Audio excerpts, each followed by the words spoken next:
Assalamualaikum warahmatullahi wabarakatuh. Waalaikumsalam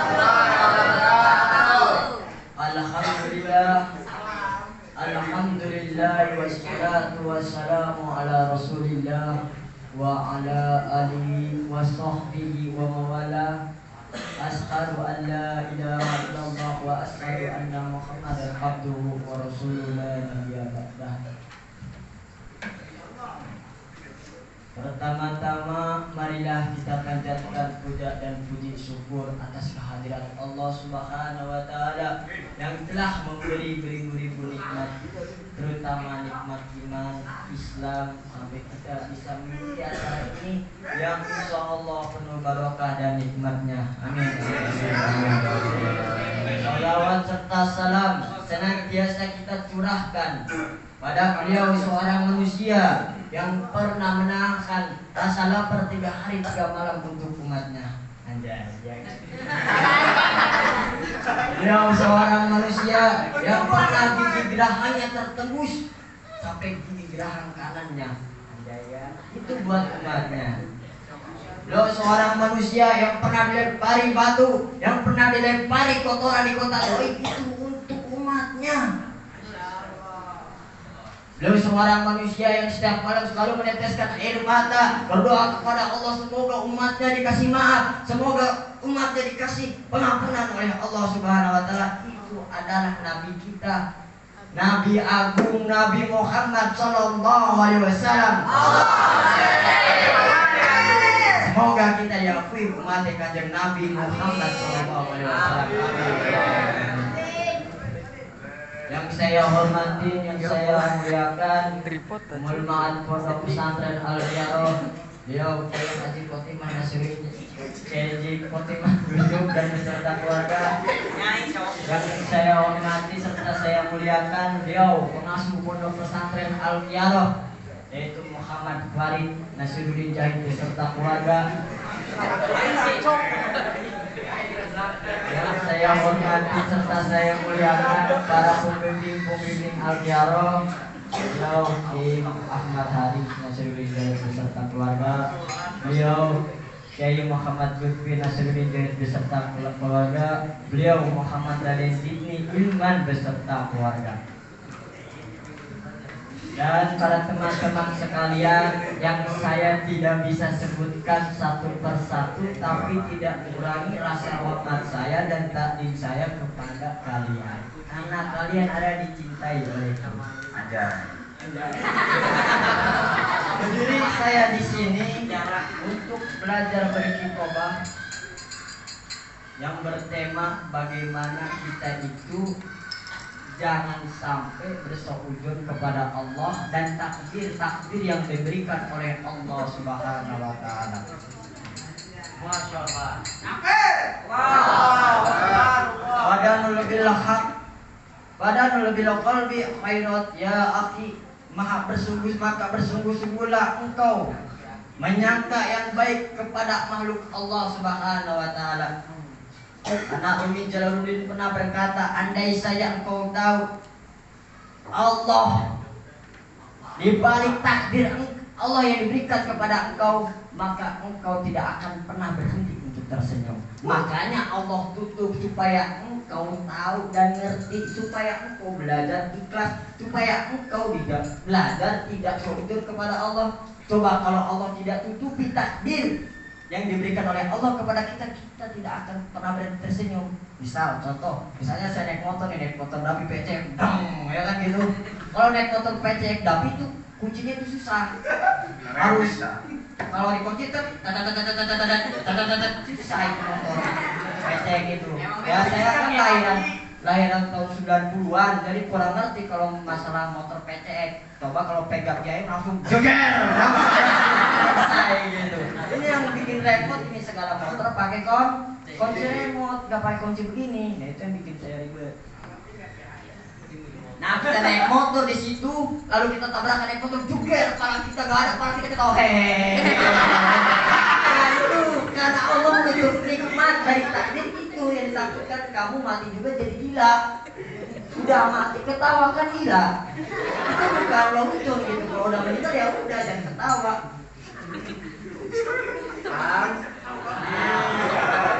Oleh karena itu kita kurangi sujud kepada Allah dan sujud kepada makhluk Allah. Karena kalau kita sujud ya capek hati kita. Hati itu fungsinya buat mencintai sajalah, jangan sujud kepada yang lain. Biarkan mereka bicara apa kayak Tuhan beda dengan makhluknya. Kita itu yakin bahwasanya Allah itu berbeda dengan makhluknya. Dan kenapa ketika makhluk menjelek-jelekan kita, lalu kita percaya dan kita benci seakan-akan Allah yang membicarakan kita. Jangan sampai begitu, oke? Dan kita itu santri Al-Qur'an. Subhanul yaum rijalul wad. Pemuda hari ini adalah pemimpin di hari esok. Yang mendapatkan naungan dari Allah Subhanahu wa taala yaitu sabun, anak muda. Nas'abil ibadatillah, anak muda yang beribadah kepada Allah. Andai masa muda kita penuh dosa, andai masa muda kita penuh maksiat, andai masa muda kita penuh narkoba, andai masa muda kita penuh zina. Waliyatubillah wa na'udzubillah, jangan sangka Allah tutup pintu tobatnya. Innallaha la yaghfiru ayyushrika bihi. Allah tidak terima tobat orang yang mempersekutukannya. Allah selalu memberi taubat kepada makhluk-makhluknya kecuali Dia yang menyembah selain Allah. Kita membahayakan apalagi HP nih, TikTok nih banyak proses itu. Waduh, nyembah ini disembah, babinya suruh muter-muter sini. Itu yang bahaya. Itu dinamakan mempersekutukan Allah Subhanahu wa taala. Itu kan bahaya. Makanya kita harus punya dasar-dasar agama. Kita harus punya dasar-dasar agama untuk menjalankan kehidupan kita ke depan. Betul apa enggak? Betul apa enggak nih? Jangan sampai zaman sekarang mah ada yang nyembah monyet supaya kaya, ada yang menyembah lontong supaya kaya, ada yang menyembah angin, menyembah air terus tapak kesini supaya banyak duit. Jangan ditiru. Semoga kita tidak termasuk orang seperti itu. Oke, kita ada ya afilah hadis qudsi Adillah azza wa jal inni la ajrani astahnihim min abdi yarfa'u ya yudayini wa ya rab fa'artaquma wa taqulu alal malaikah. Terdapat di sebuah hadis qudsi dari Allah Subhanahu wa taala pesan untuk makhluknya yang tercinta yaitu manusia. Allah Subhanahu wa taala berkata bahwasanya aku mendapati diriku malu kepada hambaku, mengangkat kedua tangannya sambil berkata ya Rob, maka aku menjawab seruan hambaku. Lalu malaikat berkata bahwasanya dia bukan hamba yang harus engkau ampuni. Maka aku berkata akan tetapi aku adalah sumber ketakwaan dan sumber pengampunan. Aku bersaksi atas kalian malaikat bahwasanya aku mengampuni hamba-hamba yang berbuat dosa kepadaku. Apa kurang baik apa oleh kita? Kurang baik apa kepada kita? Allah itu baik banget kepada kita, betul apa enggak? Jika seorang mengangkat kedua tangannya ke langit sementara dia adalah orang yang bermaksiat, lalu dia memanggil Tuhannya ya Rabb, kemudian malaikat menghalangi suara, lalu seorang hamba memanggil Tuhannya lagi ya Rabb, kemudian malaikat mengulangi lagi, suaranya ditutup lagi dari terdengarnya oleh Allah. Lalu dia mengulangi lagi untuk keempat kalinya seorang hamba ya Rabb, lalu malaikat ditutup lagi, suaranya itu digembarkan mungkin begitu. Lalu Allah Azza wa Jalla berkata, sampai kapan kalian malaikat menghalangi suara hambaku dariku? La baika abdi, wahai hambaku kemarilah. La baika abdi, wahai hambaku, aku menyambutmu, kemarilah. Walaupun kalian penuh dosa, walaupun zina tiap hari, walaupun PCS tiap hari, walaupun apa, yang penting kita Meminta maaf hanya kepada Allah, minta pengampunan hanya kepada Allah. Taubatana nasuha. Wahai, kata Allah begini, wahai anak-anak Adam, aku menciptakanmu dengan kedua tanganku dan aku membimbingmu dengan nikmatku, sementara engkau menyimpang dariku dan bermaksiat kepadaku. Apabila engkau kembali kepadaku, maka aku akan memberimu tobat. Maka di mana lagi engkau menemukan Tuhan seperti itu? Apakah ada Tuhan yang seperti itu di dunia ini kecuali Allah Subhanahu wa taala? La ilaha illallah. Tiada Tuhan selain Allah. Tidak ada yang pantas disembah kecuali Allah Subhanahu wa taala. Karena ketidaktahuan kita itu suka sombong sama Gusti Allah. Bahkan seakan-akan bukan kita makhluk Allah, tapi Allah makhluk kita. Kadang kita seperti itu. Contoh pertama, kita minta doa, ya Allah turunkan rezeki, ya Allah turunkan. Nah pengen langsung, pengen cepetan ketika Allah ngasih takdir yang jelek. Ya Allah ngapa sih gua mulu yang kena? Ngapa sih Allah gua mulu yang kena? Yang lain kek orang kaya banyak, gua mulu. Udah tahu banyak utang masih aja digituin, ya Allah. Kan kadang kita begitu. Iya nggak sih? Karena kita juga tidak tahu akhlak kepada Allah. Bahkan ada yang di TikTok sekarang malah hujan, mintalah uang. Ke hujan juga minta uang. Langit minta uang. Bahkan di kalangan santri banyak yang nyanyi seperti itu. Langit turunkan aku apa tadi nyanyian? Nah, langit bisakah turunkan aku duit? Aku pengen kaya itu. Langit tahu langit itu makhluk siapa? Allah. Semuanya makhluk Allah. Dan saya sekarang mau tanya, apakah ada timbangan yang bisa menimbang dunia? Tidak ada. Walaupun Amerika yang udah revolusi berapa titik kosong itu nggak ada. Apakah ada ukuran yang bisa mengukur ujung dunia sampai ujung dunia? Ada nggak? Nggak ada. Walaupun di Amerika yang udah revolusi berapa titik kosong, tidak ada kecuali Allah yang tahu. Pemikiran manusia adalah segini. Ama Allah masing-masing segini. Jadi kau jangan sombong, kau jangan seujun kepada Allah. Lihat dalam masa lalu Nabi Nuh alaihissalam, kata Allah apa? Nuh, bikinlah perahu. Kata Nuh apa? Oke, karena taat Nabi Nuh, ya kan? Sampai digunjing sama masyarakatnya, sampai dibilang gila sama masyarakatnya, bahkan anaknya murtad darinya. Apakah Nabi Nuh? Ya Allah, apa gila-gila waktu bikin perahu begini? Gimana ceritanya? Orang di sini panas, gak ada air. Mancing juga susah, ya Allah bikin perahu buat apa? Allah, Nabi Nuh nggak begitu. Karena taatnya kepada Allah, Nabi Nuh gak seujud. Lihat Nabi Isa alaihissalam, beliau mengangkat tongkatnya ketika dikejar-kejar Fir'aun. Dia angkat tongkatnya, apakah Nabi Isa bilang, ya Allah jangan bercanda, ini serius, ini gue pengen mati? Gitu enggak. Fir'aun itu banyak, ya Allah Fir'aun. Tapi soy, Nabi Musa itu Nabi Musa seperti itu enggak? Enggak kan? Enggak, ya kan?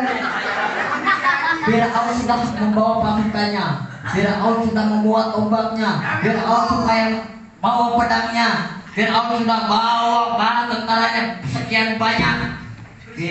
Tapi Nabi Musa alaihissalam dia berani karena apa? Karena memegang tameng kebenaran dari Tuhan, saudara-saudara. Ketika diangkat tongkatnya, laut terbelah. Ketika diangkat tongkatnya laut, Nabi Musa dan pasukannya lewatin laut, dan Fir'aun dihancurkan, dan bala tentaranya hancur dengan hartanya, dengan uangnya, dengan kesombongannya, dengan para kotaknya. Dia semakin kaya.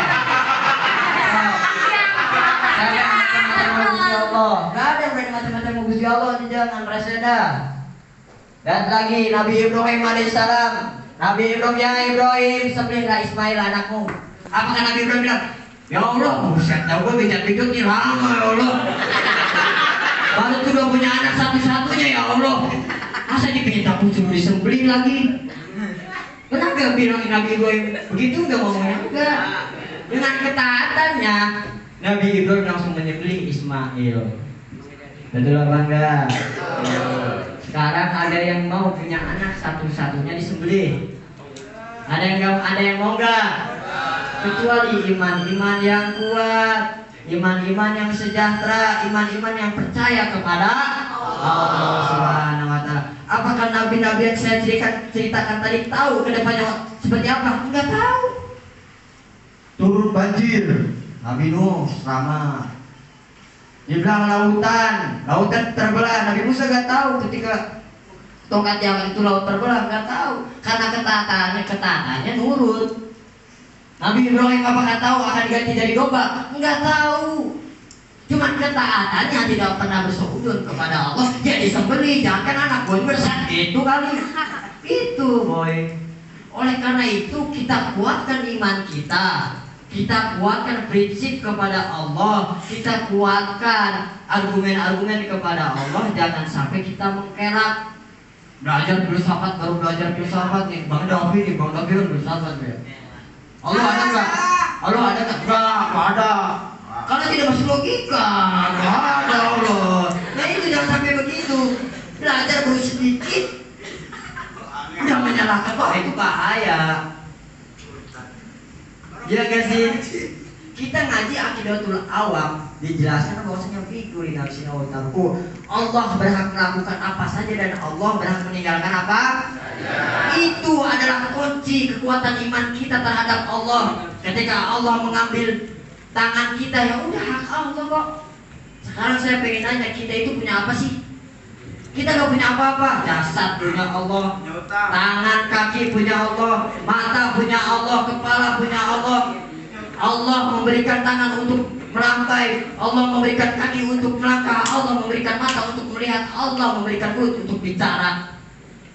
Ketika Allah mengambil haknya, parah, saya ambil tangannya karena kamu mungkin orang dulu song, tabrakan tangannya putus. Itu hak Allah dan itu takdir yang terbaik bagi hambanya. Ketika Allah mengambil kaki kau di sini.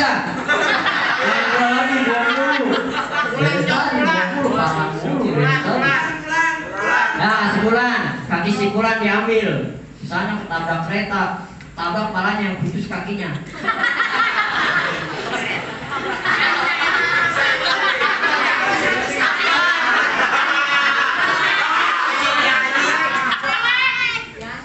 Terus bilang, ya Allah kenapa saya yang ditabrak? Ya Allah kenapa para saya yang terbentur kaki yang putus? Ini gak masuk logika. Ya jangan pakai logika. Takdir Tuhan tidak bisa pakai logika. Takdir Tuhan oleh ikhlas hati nurani, karena hati itu sempurna dan suci. Tidak bisa pakai logika. Pasar aja, pasar. Oke, kita harus kuatkan Islam kita. Kita harus kuatkan agama kita. Kita harus kuatkan hati kita, kencengin hati kita bahwasanya Allah memberikan yang terbaik bagi kita. Allah yang memberikan yang terbaik bagi kita. Oke, siap? Siap gak nih? Siap gak nih? Siap? Allah Subhanahu wa Ta'ala menutup aibmu, tetapi engkau tidak takut kepadanya. Kita kan kalau punya salah sama guru kita nih, merokok ketahuan terus pengen dicebir ya, akhirnya pengen disebutin, kita takut. Bahkan kita ngasih apapun, rokok, ya HP, ya sesuatu supaya nama kita baik di mata Kiai. Tapi kalian ketika aibmu sudah di tangan Allah, Allah tahu semua. Kenapa kalian tidak takut kepada Allah? Apa yang kamu pikirkan? Gimana ceritanya? Ini apa kayak barang gitu ya? Ini mau pemikirannya. Tahu kan? Barang.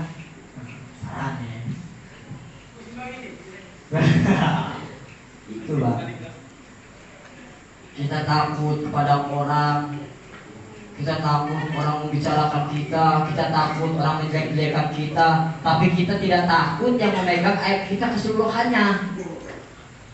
Ketika Allah memunculkan aib cuma satu, yang diingat 1000 aibmu, jangan cuma satu yang diingat.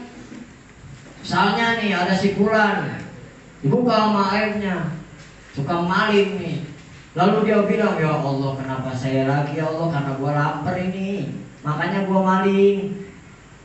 Wah, menghujat Gusti Allah, tidak mau sholat, pokoknya udah menjelek-jelekan Gusti Allah. Bahwasanya ini itu, padahal aibnya banyak, cuma satu yang dia ingat. Makanya kita manusia itu sering memperingat pertemuan kejelekan, tapi tidak ingat pertemuan kebaikan. Contoh, saya Abang Dapi sudah main sudah berapa tahun, tapi ketika saya ngambil duit, apa ketika saya menjadikan Bang Dapi ingatnya cuma masalah itu doang, tapi melupakan yang masa lalu, kebaikannya itu yang jangan diulangi.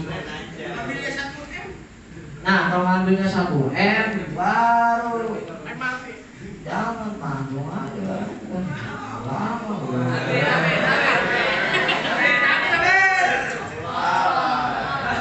dan kita harus cinta kepada negara kita, karena kita masih bisa sholat di negara Indonesia, karena kita bisa maulidan di negara Indonesia, karena kita bisa berjanji di negara, bisa marhabanan di negara, ada pondok pesantren di negara Indonesia, Islam tidak diganggu-gugat. Coba di negara lain banyak yang dilarang, banyak yang itu. Jadi ketika ada orang atau yang orang-orang yang pintar, kelihatannya pintar tapi tidak setuju dengan Bhinneka Tunggal Ika, tidak setuju dengan kenegaraan, itu harus dilawan. Siap? Siap enggak? Siap. Cinta tanah air? Cinta. Bhinneka Tunggal Ika itu apa? Bhinneka Tunggal itu berbeda-beda tapi satu jiwa. Dan sekarang kebanyakan nih cuman beda sekolahan kita perang.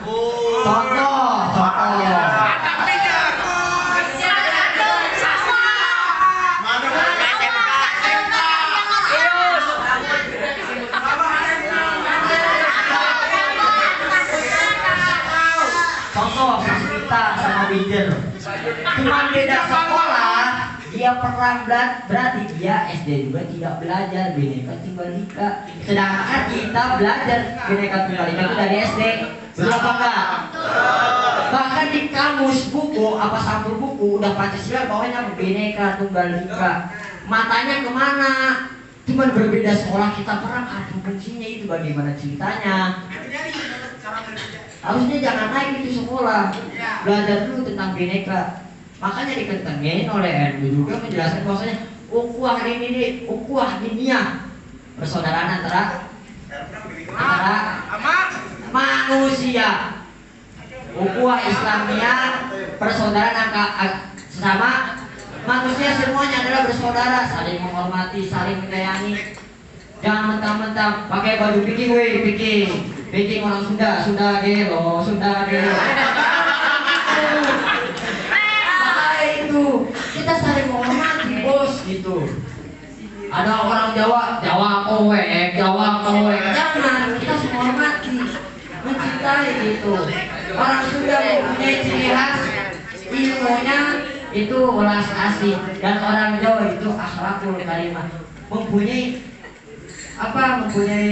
kebagusan masing-masing. Jadi kita jangan saling menghina, jangan saling pokoknya menghina jangan dah. Kita harus menghormati dan menyayangi, disatukan oleh Bhinneka Tunggal Ika. Disatukan oleh Bhinneka Tunggal Ika. Kita harus belajar Bhinneka Tunggal Ika. Jangan sampai kita belajar agama doang, tapi dalam kenegaraan enggak. Entarnya menyimpang dalam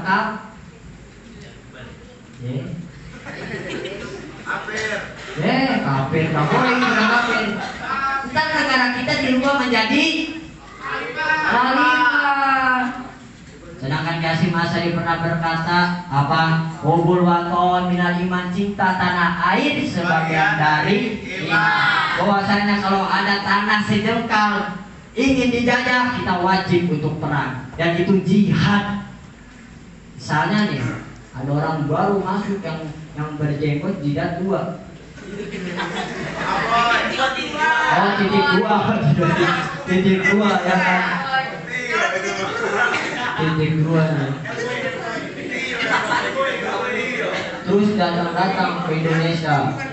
saya kebenaran, saya ingin merubah negara Indonesia menjadi khalifah. Sikat. Siap nggak? Sikat. NU harus kuat, betul?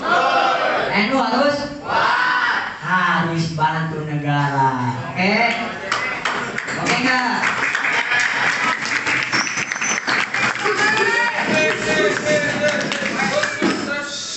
Cukup sekian mungkin dari saya karena terlalu malam, keringatnya banyak banget. Biar kipas nih di sini. Kipasnya kecil banget. Sebelumnya kurang lebihnya minta maaf. Wallahumma fiq wa aqwamit thoriq wa aqum minkum. Wassalamualaikum warahmatullahi wabarakatuh.